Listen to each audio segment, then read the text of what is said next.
নমস্কাৰ, আপোনালোকে চাই আছে ডিজি ইনফো আসাম চেনেল। যে মুখ্যমন্ত্ৰী আত্মনিৰ্ভৰ আঁচনিৰ যি ফাৰ্ষ্ট ফেজৰ যি ইণ্টাৰভিউ আছিলে, ইণ্টাৰভিউ ইতিমধ্যে শেষ হৈছে। শেষ হোৱাৰ পিছত এতিয়া ছেকেণ্ড ফেজৰ যিটো ইণ্টাৰভিউ ইতিমধ্যে ষ্টাৰ্ট হৈছে, যি 16 আগষ্টৰ পৰা ষ্টাৰ্ট হৈছে।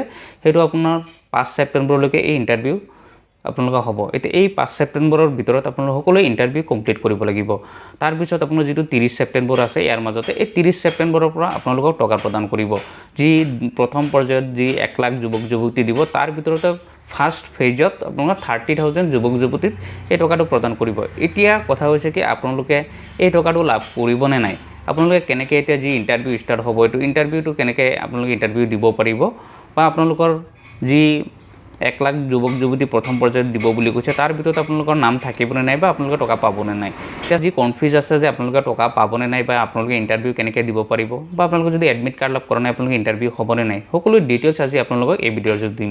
গতিকে সকলোকে এটা ৰিকুৱেষ্ট থাকিল, যদি আপোনালোকে চেনেলটো নতুনকৈ চাই আছে, চেনেলটো ছাবস্ক্ৰাইব কৰি নটিফিকেশ্যনটো অন কৰি ৰাখিব। তেতিয়াহ'লে আপোনাৰ নেক্সট পৰ্যায়ৰ যিটো নটিফিকেশ্যন আহে, সেইটো আপোনালোকে সোনকালে লাভ কৰিব পাৰিব।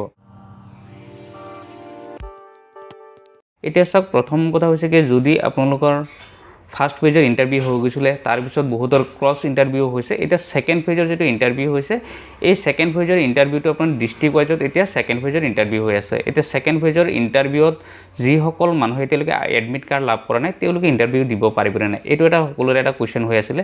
এতিয়া চাওক, আপোনালোকক এটা কথা জনাওঁ, যদি আপোনালোকৰ ইণ্টাৰভিউৰ কাৰণে যদি আপোনালোকৰ কোনো এডমিট কাৰ্ড লাভ কৰা নাই, তথাপি আপোনালোকৰ কোনো টেনশ্যন ল'ব নালাগে। কাৰণ আপোনালোকৰ যদি অলৰেডি ইতিমধ্যে যদি আপোনালোকে ছাবমিশ্যন কৰিলে, সকলো ফাইল যদি আপোনালোকে ছাবমিট কৰা হৈছে, প্ৰজেক্ট ৰিপৰ্ট যদি ছাবমিট কৰা হৈ আছে, তেতিয়াহ'লে আপোনালোকৰ ইণ্টাৰভিউ 100% হ'ব। তাৰ কাৰণে আপোনালোকে এডমিট কাৰ্ড নালাগে। তাৰ কাৰণে আপোনালোকৰ যি মোবাইল নাম্বাৰ দিয়া হৈছে বা ইমেইল ID দিয়া হৈছে, তাত SMS আহিব বা আপোনালোকৰ ডাইৰেক্ট ফোন কল আহিব। কিন্তু এটাই কথা আপোনালোকে মনত ৰাখিব, যি SMS আহে সেইটো আপোনালোকে ইগনোৰ নকৰিব, বা যদি মুখ্যমন্ত্ৰী আত্মনিৰ্ভৰ অভিযানৰ পৰা যদি ফোন আহে, সেইটো আপোনালোকে কেতিয়াও ইগনোৰ নকৰিব। সেইটো আপোনালোকে ৰিচিভ কৰিব, কণ্টেক্ট কৰিব। তেতিয়াহ'লে আপোনালোকৰ যি য'ত ইণ্টাৰভিউ ডেট হ'ব, তাত আপোনালোকক মাতা হ'ব, তাত আপোনালোকে যাব। তাৰ কাৰণে আপোনালোকে এডমিট কাৰ্ডৰ কোনো প্ৰয়োজন নহয়, কাৰণ আপোনালোকে ইতিমধ্যে অলৰেডি প্ৰজেক্ট ৰিপৰ্ট হওক, বাকী যিখিনি ডকুমেণ্টছ আছে আপোনালোকে সেইখিনি জমা দিয়া হৈ আছে। সেইটো কাৰণে আপোনালোকে নেক্সট পৰ্যায়ত যদি আপোনালোকে এডমিট কাৰ্ড লাভ নকৰে, তথাপি হ'ব। এতিয়া কথা হৈছে, এতিয়া চাওক, প্ৰথম পৰ্যায়ত যি 1 লাখ দিব, ইয়াৰ ভিতৰত 30,000 যুৱক যুৱতীক 2 লাখ টকা দিব। ইয়াতে 2 লাখৰ ভিতৰত আপোনালোকে চাওক 1 লাখ টকা আপোনালোকে ঘূৰাই দিব লাগিব, আৰু 1 লাখ টকা আপোনালোকৰ চৰকাৰে আপোনালোকক ডাইৰেক্ট প্ৰদান কৰিব। এতিয়া চাওক, আপোনালোকে সেই 1 লাখেই টকা পাবনে নাই, প্ৰথম পৰ্যায়ত 30,000 পাব, কিন্তু আপোনালোকে সেই 1 লাখৰ ভিতৰত পৰিবনে নাই, সেইটো সকলো ডিটেইলছ আপোনালোক দেখোন। যিটো ডাছবোৰ্ড আছে, আপোনালোকে ডাছবোৰ্ডত চাওক, মোবাইলত গৈ আত্মনিৰ্ভৰশীল যি অভিযান আছে, এই ছাইডত আহিলে আপোনালোকে দেখা পাব।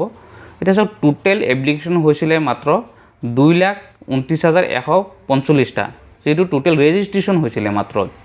ইয়াৰ ভিতৰত কমপ্লিট যিখিনি এপ্লিকেশ্যন ফাইল কৰা হ'ল, যিখিনি কমপ্লিট হ'ল, যিখিনি ছাবমিট, যিখিনি প্ৰজেক্ট ৰিপৰ্ট দিয়া হ'ল, বাকী ডকুমেণ্টছ দিয়া হ'ল, ইণ্টাৰভিউ কমপ্লিট হ'ল, এই সকলোৰ ভিতৰত আছে 1,04,091 জন।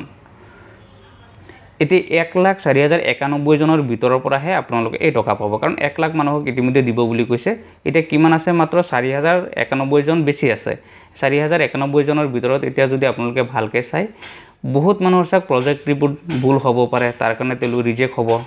তাৰপিছত যদি তেওঁলোকে ইণ্টাৰভিউত যদি ভুল হৈছে, যিটো ফৰ্ম এপ্লিকেশ্যন যেতিয়া এপ্লিকেশ্যন কৰিছে, তাত যদি প্ৰব্লেম হৈছে, ভুল কৰি পেলাইছে, তেতিয়া এনেকুৱা বহুত মানুহ ৰিজেক্ট হ'ব, বহুতে টকা নাপায়।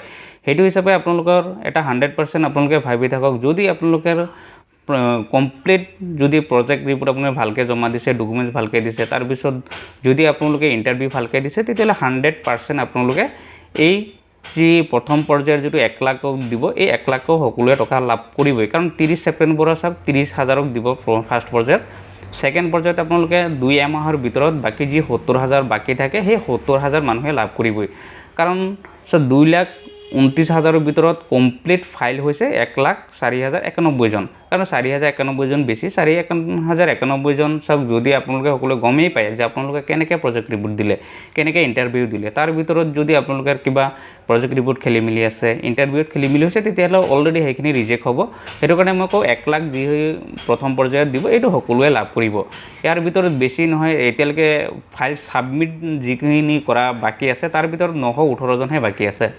এতিয়া 918 জনে এতিয়ালৈকে ফাইল ছাবমিট কৰা নাই যিহেতু তেওঁলোকে নেক্সট পৰ্যায়ত কৰিলেও তেওঁলোকৰ নহ'ব আৰু কাৰণ এতিয়ালৈকে কৰা নাই যেতিয়া অলৰেডি সকলো ছাবমিশ্যন বন্ধ হৈ গৈছে এতিয়া 1,04,000ৰ ভিতৰতহে এই মানুহখিনিয়ে টকা পাব কাৰণ এতিয়া মই আপোনালোকক কম 100% আপোনালোকে যদি আপোনালোকৰ ফাইল কমপ্লিট আপোনালোকে ভালকৈ জমা দিছে প্ৰজেক্ট ৰিপৰ্ট ভালকৈ জমা দিছে তেতিয়াহ'লে আপোনালোকে পাবই 100% ইণ্টাৰভিউ ষ্টাৰ্ট হৈছে এই ছেকেণ্ড ফেজৰ ইণ্টাৰভিউ আপোনালোকৰ 16 আগষ্টৰ পৰা 5 ছেপ্টেম্বৰৰ ভিতৰত কমপ্লিট হ'ব গতিকে আপোনালোকৰ যদি SMS বা আপোনালোকৰ ফোন কল নাহে তেতিয়াহ'লে কোনো ফাৰ্ষ্ট ইণ্টাৰভিউ দিছিলে য'ত ডিষ্ট্ৰিক্টত আপোনালোকৰ DIC থক য'তে ইণ্টাৰভিউ হৈছিল আপুনি গৈ তাত যোগাযোগ কৰক তেতিয়াহ'লে আপোনালোকৰ যিটো এপ্লিকেশ্যন ID আছে তাতে আপোনালোকে গম পাই যাব যে আপোনালোকৰ ইণ্টাৰভিউ হ'বনে নাই বা আপোনালোকৰ ডেটটো তাৰ পৰা লৈ আহিব পাৰিব কেতিয়া আপোনালোকৰ ইণ্টাৰভিউ হ'ব ইয়াৰ পিছতো যদি আপোনালোকৰ আৰু কিবা জানিব লগা মোক কমেণ্ট কৰিব নেক্সট পৰ্যায়ত মই আপোনালোকক সেইখিনি বাকীখিনি জনাবলৈ চেষ্টা কৰিম ধন্যবাদ